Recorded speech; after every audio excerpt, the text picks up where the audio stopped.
Boy, oh boy, do I know quite a few ways actually that the Florida Gators can improve in 2024.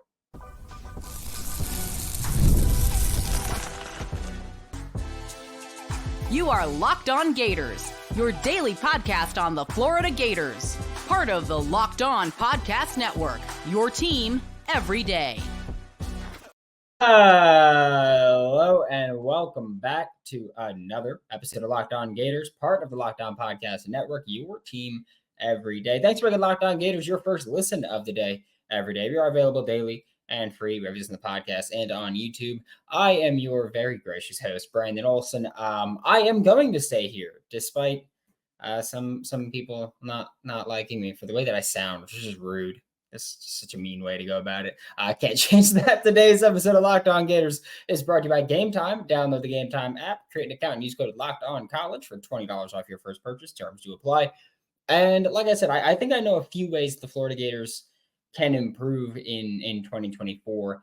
And it's not as simple as, oh, just play better. I mean, there's a couple things you could do schematically to make this team better. And as you know, when we talk scheme, that's the wheelhouse for me. First off, I want to say the power run game. This is something that I've been kind of talking about all offseason. If the Florida Gators were to introduce more gap-based run scheme into their offense, I think they'd be a lot better.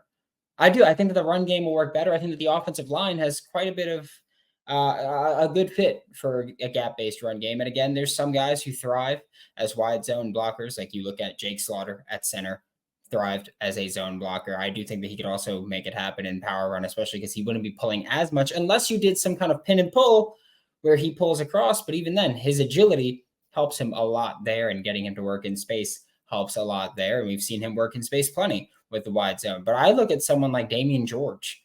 You look at when the Florida Gators ran counter last year and Damian George was the puller. Look, I know that there's a lot of people out there, a lot of Florida Gators fans that critique Damian George, and it's completely deserved, absolutely rightfully so. However, when you get him pulling, he's a monster. It's like a semi coming down at you. You look at the Tennessee game, the Vanderbilt game, when he's pulling across the formation and he gets to pick up just like a little bit ahead of steam, and he gets in space on an edge, on a nickel, if he can actually get his hands on them. Like that's where he struggles, is when he has these smaller, nimble guys, he tends to get caught up. But if you have him running counter and he gets to pick up the edge, cleans him up. If you put him on power and he's working inside that little spot, that gap that he has to get to, and he's picking up a D lineman, linebacker, whoever it is, he can clean him up.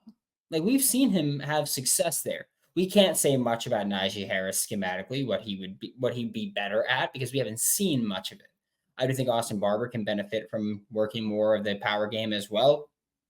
And Brandon Crenshaw-Dixon from San Diego State worked both wide zone and power base, but again, he's got experience power based in a gap based run game. So I do think that you could see that work over.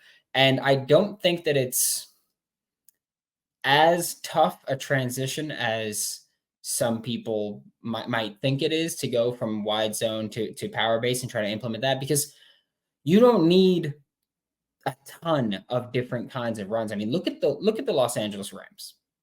Los Angeles Rams, Sean McVay, he's thought of in the same breath as Kyle Shanahan, as you think wide zone style. Like that's the thing. If you have to give one characteristic of Sean McVay, of Kyle Shanahan, of Mike McDaniel, you go wide zone, because that's what everybody thinks of when you talk about those guys. They've all kind of, or not so much Mike McDaniel has shifted from it, but Kyle Shanahan's shifted his scheme a bit. Sean McVay, you think of wide zone when you talk about him. Do you know where the Rams ranked in gap-based run game last year? Do you? I do. They ran more gap-based run game than anybody else in the entire NFL. Sean McVay, the guy that you go, oh yeah, he's wide zone. He did that. He made that shift in one offseason. That wasn't accidental.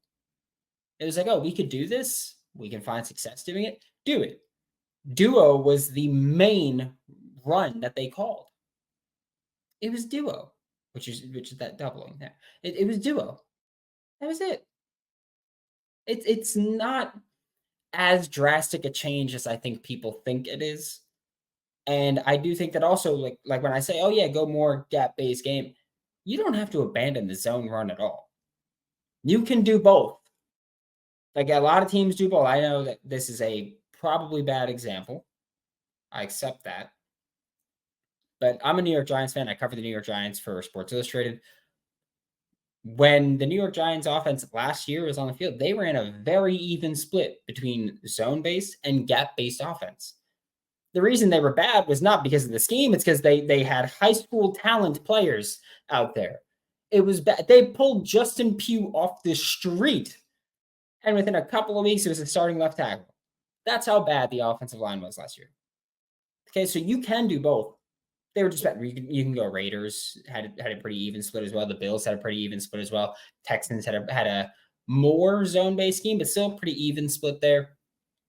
I do think that the Florida Gators, you can go with that even split and find some success. You can go a little bit more towards the power run.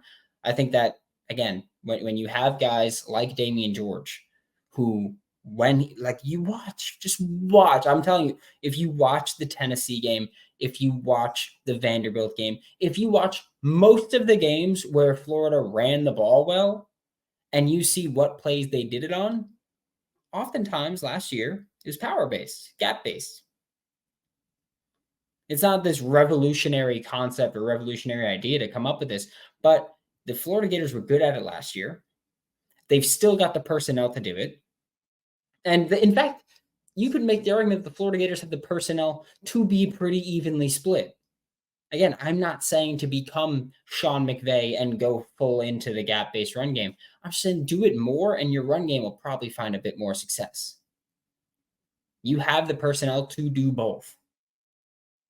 Like I've said, Jake Slaughter, great in space. You can stick with some wide zone with him. I would recommend maybe running it away from Damian George's side because we saw that he wasn't great at it. But also, he's going to have an easier time there because he's going to be working as a guard. He's probably going to be lined up right next to a defensive lineman, so he could just get right up on him or go right to a linebacker there instead of having to chase to the edge, nickel, the linebacker that might be lined up out wide, whatever it is.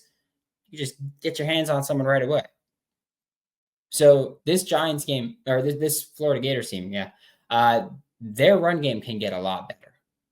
It was decent last year, not good, but decent last year. Because the running backs last year made plays. I've posted the numbers before. Montrell Johnson in 2023 was hit behind the line of scrimmage or at the line of scrimmage on 41% of his carries. And you still had a pretty decent run game. Imagine if your blocking was better, if your blocking schemes were better. And we know that Rob Sale and Jonathan DeCoster can coach both up of power run and zone blocking. Rob Sale with the Giants, they did a good bit of power run. Jonathan DeCoster with the Browns did a good bit of zone blocking. You can do both and find success. And again, you don't have to abandon anything. Power run game being more introduced to the Florida Gators offense can be massive for the success of the offense. It could help you when you're running that play action. It might be a little bit different coming out of pistol instead of under center like the Rams have done, but you can still make it happen and still make it happen pretty dang well. In fact, it might be even a little better thinking about it. Just saying. And also, like, it's not just offense that needs to improve. Defensively, I just think you can work on developing a better pass rush plan if you're the Florida Gators. Game Time is an authorized ticket marketplace of Major League Baseball, which makes getting tickets faster and easier. Prices on the Game Time app actually go down the closer that it gets to first pitch. I'm probably going to go to a New York Mets game one of these days soon because I went a month ago about, and that sucked. Aaron Nola of the Phillies, who I hate, threw about 6 perfect innings. That was really fun, really, really great to be in attendance for that one. With killer last-minute deals, all-in prices, views from your seat, and the lowest price guaranteed, Game Time takes the guesswork out of buying MLB tickets. All-in prices, my favorite part. because you just look at the price and that's the price. It's not like, oh yeah, no, these tickets are definitely $80. And then you click on it. It's like, actually they're $113. None of that nonsense that you got to deal with. And I absolutely can't stand and I hate, and it makes me want to throw my phone out the window. Just saying, it gets a bit frustrating. Tip you guys for going to buying MLB tickets with Game Time. Download the Game Time app, create an account, and use code LOCKEDONCollege for $20 off your first purchase. Terms apply. Again, create an account, redeem code LOCKEDONCollege for $20 off. Download the Game Time today. Last minute tickets, lowest price guaranteed. Thanks for making Locked On Gators your first listen of the day every day. We are available daily and free wherever you listen to the podcast and on YouTube. And like I said, the Florida Gators, you can develop a better pass rush plan. We can talk about it all the time about, oh yeah, like the Florida Gators in 2023, they didn't generate a pass rush consistently at all. They weren't generating pressure unless they were blitzing. It was horrible, right? Yeah. But at the same time, you can develop a better pass rush plan for your players. Like I've said pretty much since the season, you need more creative blitzes if you're the Florida Gators. I like Austin Armstrong. I do. I think he could be pretty good. When you watch the Southern Miss film, he was way more creative than he was with the Florida Gators last year. I don't know what it was about that. And I don't want to hear that it was the jump up to the SEC, because that's not how that works. Like, yeah, you have to rein it in a little bit. But what he really changed and I hated was what blitzes he brought. He did not blitz the slot corner much. I don't know if that was more of an indictment of what Jaden Hill could do last year. I don't know if that was more of an indictment of how bad your linebackers were in coverage. Because when the Florida Gators blitzed, it was very frequently linebackers were the one blitzing, right? So I don't know if it was, oh, Jaden Hill needs to be in coverage because he can't blitz. I don't know if it was Jaden Hill needs to be in coverage because if he's blitzing, then that means that we have Scooby Williams in pass coverage. I don't know if that's what it was. I don't know if it's anything. That's the best reason I could think of, but I could also just think of like he got in his own head a little bit. When you see Sharif Denson and you watch the spring game, you see him get a bit mixy down there. And if he gets mixy, could be a lot of fun. I think that's one thing that Ron Roberts will bring to the table for the Florida Gators in 2024. I'm not saying that Ron Roberts, I think Ron Roberts will have a big impact on the team. I'm not saying he's going to revolutionize the plan at all.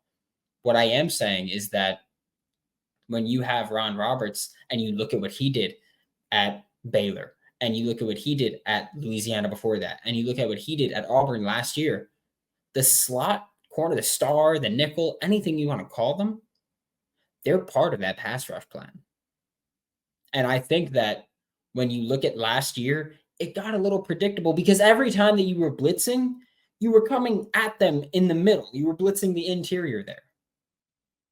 At least if you blitz the slot every now and then, maybe you get them sleeping. Maybe they think the linebacker's coming in, and it's not. It's off the side.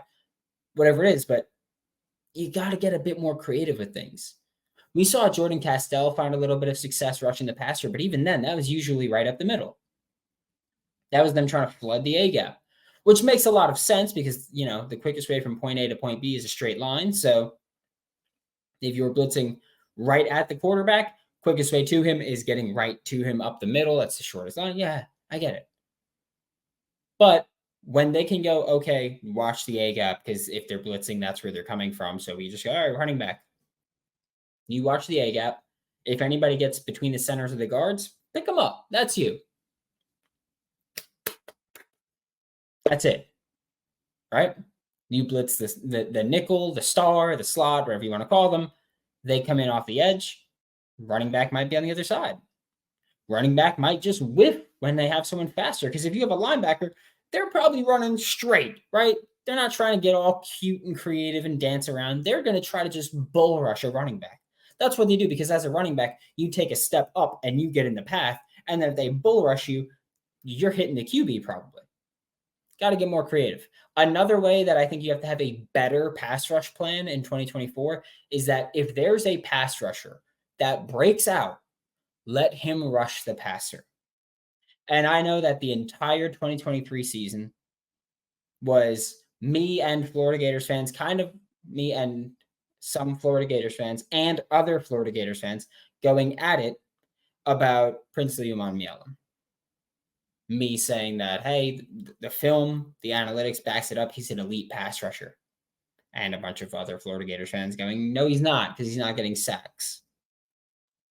Okay, here's the thing. According to J. Bud Davis, who if you don't follow on Twitter, fantastic analytics. He's been on the show before, might have him on again before the season. We'll see how we can set that up. But he tweeted something the other day that was basically the Florida Gators in 2023 dropped Princely Umanmielen into coverage on 28% of his pass defense snaps. So taking out all run snaps, just he's dropping back into coverage on 28% of the passing downs and he's on the field, right? I get it. That's modern football. A lot of times you see guys, it's like, yep, we drop them in, especially when we talk about creepers, because creepers are a thing that Patrick Toney did, Ron Roberts kind of brought to the forefront of modern college football defense and modern defense in general.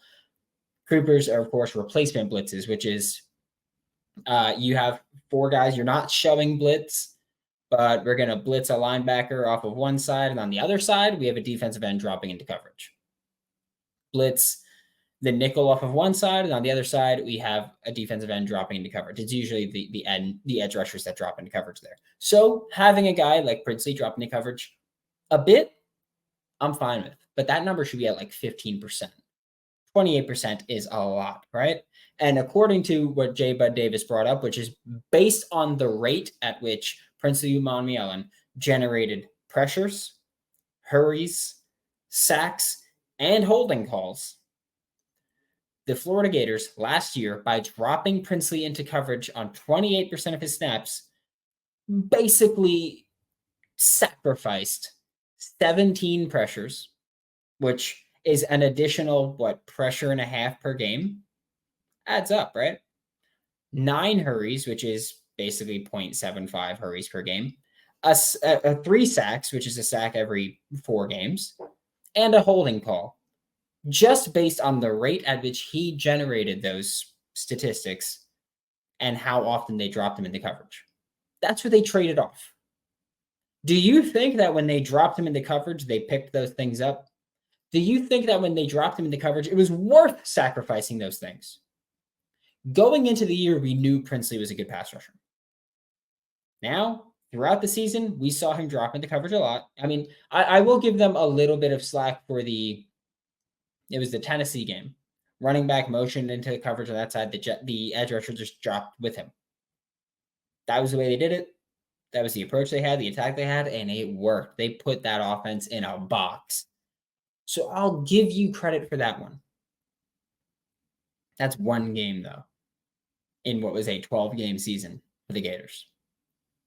That's bad trade-off. And look, right now, the Gators don't have a guy where we're going into the season going, we know he's a good pass rusher.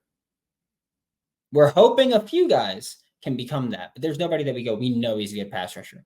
But if you have someone that breaks out as a good pass rusher, great pass rusher, elite pass rusher, again, Princely's win rate was awesome.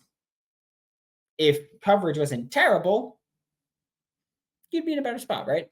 But you have to let them rush. Like if TJ Searcy breaks out and is having a hell of a season at the beginning, let him rush the passer.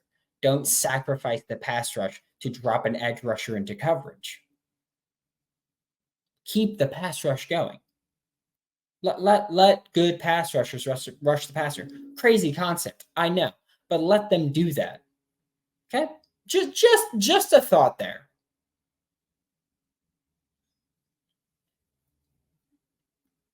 Thanks for making Locked On Gators your first listen of the day. Every day we are available daily and free to wrap up today's show. We are talking about the offense again, and there's a part of the offense that if you look at the Louisiana days for Billy Napier, if you look at 2022, Billy Napier's first season with the Florida Gators, you then look at 2023 with the Florida Gators, and there is a big difference in the offense. And it wasn't just the quarterback run game that I'm talking about. That's not it. No. It was the deep ball. You look at last year, they called deep passing plays, but you didn't get to do them. You didn't get to have them play out at all. And the offensive line was the main reason that didn't happen last year. But we look at what the Florida Gators did this offseason. You moved Damian George from tackle to guard. You brought in Brandon Crenshaw-Dixon from San Diego State. You brought in Devin Manuel from Arkansas. You've got Austin Barber healthy. Ideally, offensive line works better. You've got Jake Slaughter with a full offseason as a starter. Because don't forget, last year, Jake Slaughter played really well. He's one of the highest graded returning centers in college football right now. Okay? He didn't know he was starting until right before the season because Kingsley Eguakun got hurt right there. And they were constantly cycling in when Kingsley was able to play. Okay? Offensive line this year should be significantly improved, which means you should have more opportunities to throw the deep ball. One area that kind of drove me crazy with the Florida Gators is, and I know that there's a bunch of people that joke about this. Hayden Hansen, one of Florida Gators starting tight ends, he is on the show every Wednesday during the season, and he's in pass protection a lot. You look at the season and you go back to the numbers, and up until I think it was the LSU game, Hayden Hansen didn't allow a pressure up until the LSU game, if I'm not mistaken. And it was just insane to watch that pass blocking ability from a tight end. What I do need is you can keep him in pass protection this year. I have no problem with it. And if you watch about the South Carolina game, they kind of started changing how they even used him in pass protection. Okay? Where they would put him in between the guard and the tackle on either side. It wasn't a specific player that they were like, oh, he needs help. It was on either side, depending on what the defense showed them. And that's where they kept people in pass protection because the running backs were so bad at it last year. Look, Trevor Etienne is terrible in pass protection. And I know that everybody goes, oh, yeah, Montrell is so much better. Montrell was so much better than Trevor Etienne. He still wasn't good. I want to clear that up. Montrell was significantly better than Trevor Etienne. Still wasn't good at it. Okay? So there's that. But Hayden, keep him in for pass protection when you need it, unless the running backs have improved significantly. However, when you aren't keeping Hayden in pass protection, like one of my issues was how he was used as a pass catcher. They did not let him run up the seam at all. They were never like, hey, Hayden, just run straight, bro. Never did that. Which I don't know if you know this, and I don't think many people do. Hayden's pretty damn fast. He doesn't have a lot of wiggle. He's not a very nimble athlete. But during spring ball, Hayden Hansen hit 20.3 miles per hour on the GPS. That's really freaking fast. To have someone set it up for down your block, okay?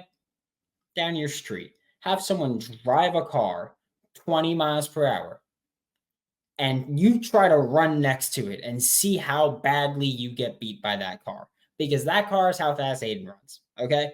And I'm not saying that's world-beating speed, but you get a 6'7" dude that's 270 pounds running 20 miles per hour in a straight line. I don't think there's many people that are going to be able to throw him off that track. And I think that you can maybe target that a little bit. It also makes it a bit easier when you don't have corners pressing there, because corners will press your receivers. Makes it a little tough to run straight, right? Not when you have a tight end that does that and you got two safeties over the top. Just split the middle. Just split that. Allow him to be an option there. We saw him create a couple deep passes. I mean, you look at the Florida State game running up the sideline, Max Brown threw a freaking seed. But it's a big game. We saw the LSU game. Big game there. You got to find the deep ball in any way you can. Okay? If that's the Arkansas game, you put the receivers bunched up, you had 2 posts, you had a double post on the right side, and you had Trey Wilson run a wheel around it. That created a ton of space. Created multiple open receivers. You got to find the deep ball here. And I know that you can go, oh, the O-line. Keep Hayden in the pass block. I want to see this offense bring out max protect a little bit. I don't care what personnel you're in. Let's say 12 personnel. Keep both tight ends and the running back in and just tell the receivers, hey, bro, run straight. Run straight, or both you run post, whatever it is. Go. Get downfield. Let's at least take a shot here. If you're in 11 personnel, keep the running back and the tight end in and let all 3 receivers go down. We got 2 guys running straight on the sidelines, and we got 1 guy running the post over the middle. Let guys get open. Let guys get downfield. Give Graham Mertz the time he needs. But you got to figure out the deep ball here. That also goes hand in hand with creating a better running game. You look at the Utah game, and it was just awful. Utah was just like, hey, guys, we're just going to blitz the lights out of them. That was Utah's game plan against Florida, and it worked flawlessly. Just, hey, we're going to blitz the lights out of them. If they want to run, we're going to hit them there. If they want to throw, we're going to get in the backfield. And that's what they did. That's really what I think that's one of the reasons Hayden got the starting tight end job there, because Dante Sanders couldn't hold up in pass pro. And so I think that's one of the reasons they saw what Utah did, and they're like, we need to have somebody back there that can help pass protect. The deep ball needs to be found. And also, like, we saw a couple of things that the Florida Gators did last year that worked pretty well. Like, there was a few where you saw, and it was mostly on scripted drives, and then we didn't really see it after that, but you saw them have the perimeter receiver, whoever that was, come in for like a screen. You had then the fake wheel or the fake block on the screen run a wheel. And it worked quite a few times. But then you wouldn't see it after that opening drive, that scripted drive. Make them fight. Make them earn it. Like, throw the screen, sure, and then fake it and throw deep. You got to figure out the deep ball. I fully expect that when you see DJ Lagway on the field, he's going to be looking for that. Like, if that's the difference that you need of going, hey, like, Graham's not going to take that shot, especially if he doesn't have a clean pocket. Because Graham, look, I really like Graham Mertz. I think that he's exceeded expectations. I think he's been a fantastic Florida Gator. But if he doesn't have a pocket he can step up into and throw it, he's not, like, he doesn't have the Anthony Richardson arm where he can have defenders wrapped around his ankles and just flick it, and it's a laser. Like, he doesn't have that kind of arm strength. He has to step into his throws. So if the pocket isn't forming around him and he can't do it, then that's understandable for him. But when you bring in DJ Lagway, I want to see him throw that deep ball. Like, you look at 2021, Dan Mullen's last season, you look at taking Emory Jones out, putting Anthony Richardson in. Anthony Richardson was looking for that deep ball consistently. Let DJ Lagway do that. Like, people keep going, oh, yeah, Chris Leak and Tim Tebow, that's the combination. I'm fine with it being a rate of Emory Jones and Anthony Richardson and going, all right, like that's, it doesn't have to be a consistent, frequent thing all the time. Just make it happen every now and then and give them the opportunity. But you need to find the deep ball for the Florida Gators in 2024. Because if you don't, teams are just going to press you and blitz the lights out of you again. And I do think, again, offensive line being improved will help you a lot, figure that out. But you've still got to be willing to let that ball go. I need Graham to be a bit more aggressive. I understand it'll probably lead to some turnovers. I understand that. I'm fine with that trade-off. Because last year, there weren't many big, deep passing plays, right? There weren't many deep passing turnovers. If you give me a few of those deep passing plays and then they have to respect you and they have to back off and you can throw that screen, you can check it down, you can run the ball more, whatever it is, make them do that. I'm fine with a turnover every now and then if it means you're creating underneath space and you're creating space in the run game. It's a trade-off I'm comfortable with, and I think I'm a generally pretty conservative a decision maker when it comes to football. I know I'm not making the actual decisions, but that's the best way to describe it, is that generally I'm like, hey, just protect the football, keep moving the sticks, keep doing this. But if you get a bit more aggressive, you'll be able to do everything else. It'll open up for you. And I do think, again, with year 2, you can do that. I don't know about the gap-based run game. You should do it. You should. It'll help your team. I promise you. You should do it. I don't know if they'll do it. I think they will. I don't know if they will. Improve pass rush plan. We'll see that. Chicks dig the long ball. Oh, that thing. Let it sing. If there's turnovers, there's turnovers. But there's big plays being created, and that's what you need. Thanks for making Locked On Gators your first listen of the day. Every day, we are available daily and free. Rivers in the podcast might be back with a bonus show if a certain tight end commits today. Maybe this weekend we'll have something. We'll see, but we'll be back next time for Locked On Gators. I am Brandon Olsen, and continuing for Locked On Gators, I am Brandon Olsen. I will be here until they forcibly remove me, which won't happen anytime soon. Don't forget to follow me on Twitter at WNS_Brandon. Find all my written work with Giants Country, and I will see you all next time.